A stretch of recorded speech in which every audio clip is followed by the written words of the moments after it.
आज की सबसे चर्चित अंतर्राष्ट्रीय खबर अमेरिकी उपराष्ट्रपति जेडी वेंस के अबू धाबी में दिए उस बयान से जुड़ी है जिसमें उन्होंने साफ चेतावनी दी कि अगर ईरान परमाणु हथियार हासिल कर लेता है तो सऊदी अरब सिर्फ 24 घंटों में परमाणु शक्ति संपन्न देश बन जाएगा। ये बयान ईरान अमेरिका के बीच चल रही संभावित बातचीत से ठीक पहले आया है, जब ट्रंप प्रशासन ईरान के न्यूक्लियर प्रोग्राम को मिडिल ईस्ट के लिए सबसे बड़ा खतरा बता रहा है। वेंस का ये दावा सीधे तौर पर सऊदी अरब की उस क्षमता की ओर इशारा करता है जो पाकिस्तान के साथ उसके गहरे रक्षा संबंधों से जुड़ी हुई है और जिसे दुनिया न्यूक्लियर अम्ब्रेला कह रही है। दरअसल वेंस का बयान 2025 के अंत में सऊदी अरब और पाकिस्तान के बीच साइन हुए strategic mutual defence agreement SMDA को फिर से सुर्खियों में ला रहा है। इस समझौते में लिखा है कि किसी एक देश पर हमला दूसरे पर हमला माना जाएगा और दोनों मिलकर रक्षा करेंगे। हालांकि समझौते में स्पष्ट रूप से परमाणु हथियारों का जिक्र नहीं था, लेकिन पाकिस्तान के रक्षा मंत्री ख्वाजा आसिफ ने शुरुआत में कहा था कि पाकिस्तान का न्यूक्लियर प्रोग्राम सऊदी अरब के लिए उपलब्ध कराया जा सकता है। हालांकि बाद में उन्होंने इसे वापस ले लिया या सफाई दी। रक्षा विशेषज्ञों का मानना है कि ये समझौता सऊदी अरब को पाकिस्तान की परमाणु छतरी के नीचे लाकर ईरान के बढ़ते प्रभाव और इजराइल की क्षेत्रीय ताकत को बैलेंस करने की कोशिश है। यहाँ जेडी वेंस का हालिया भाषण देते हुए फोटो है जो अबू धाबी में दिया गया बयान दर्शाता है, जहाँ उन्होंने ईरान के न्यूक्लियर खतरे पर जोर दिया। न्यूक्लियर अम्ब्रेला का मतलब होता है कि कोई परमाणु शक्ति संपन्न देश अपने सहयोगी को परमाणु हमले से बचाने के लिए अपनी परमाणु ताकत का इस्तेमाल करने का वादा करता है, जैसे अमेरिका अपने नाटो सहयोगियों या जापान दक्षिण कोरिया को देता है। सऊदी अरब के मामले में पाकिस्तान दुनिया का एकमात्र मुस्लिम बहुल परमाणु शक्ति संपन्न देश है और दोनों देशों के बीच दशकों पुराना रिश्ता है। इतिहास देखें तो 1970-80 के दशक में सऊदी अरब ने पाकिस्तान के न्यूक्लियर प्रोग्राम को आर्थिक मदद दी थी, जब पाकिस्तान भारत के खिलाफ अपनी परमाणु क्षमता विकसित कर रहा था। रिपोर्ट्स के मुताबिक सऊदी ने अरबों डॉलर दिए और बदले में समझा जाता था कि जरूरत पड़ने पर सऊदी को परमाणु तकनीक या हथियार मिल सकते हैं। 1999 में सऊदी डिफेंस मिनिस्टर पाकिस्तान के न्यूक्लियर साइट्स का दौरा कर चुके थे।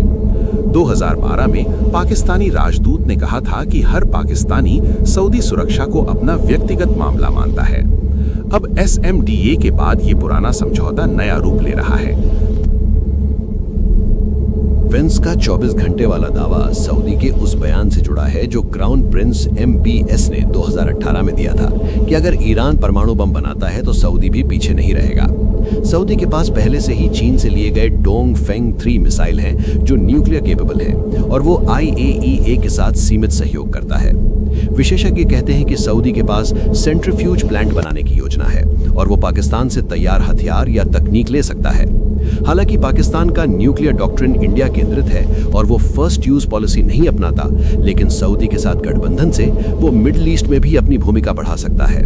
ये पाकिस्तान के लिए अमेरिका पर निर्भरता कम करने का तरीका भी है, क्योंकि ट्रंप के समय में अमेरिका ने पाकिस्तान की मदद कम की है। ईरान के नजरिए से ये सब बहुत खतरनाक है, क्योंकि ईरान पहले से ही सऊदी पाकिस्तान गठबंधन को अपना विरोधी मानता है और अगर पाकिस्तान सऊदी को न्यूक्लियर सपोर्ट देता है तो मिडिल ईस्ट में न्यूक्लियर आर्म्स रेस तेज हो जाएगी।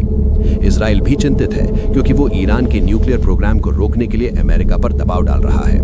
ट्रंप प्रशासन वेंस का बयान ट्रंप की मैक्सिमम प्रेशर पॉलिसी का हिस्सा लगता है, जो ईरान पर बातचीत के लिए मजबूर करने की कोशिश है।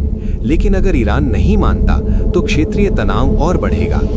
भारत के लिए भी यह महत्वपूर्ण है, क्योंकि पाकिस्तान का न्यूक्लियर फोकस अगर इंडिया से हटकर मिडिल ईस्ट की तरफ जाता है तो दक्षिण एशिया में बैलेंस बदल सकता है। सऊदी भारत का बड़ा ट्रेड पार्टनर है और वो पाकिस्तान के साथ गठबंधन के बावजूद भारत से संबंध अच्छे रखना चाहता है।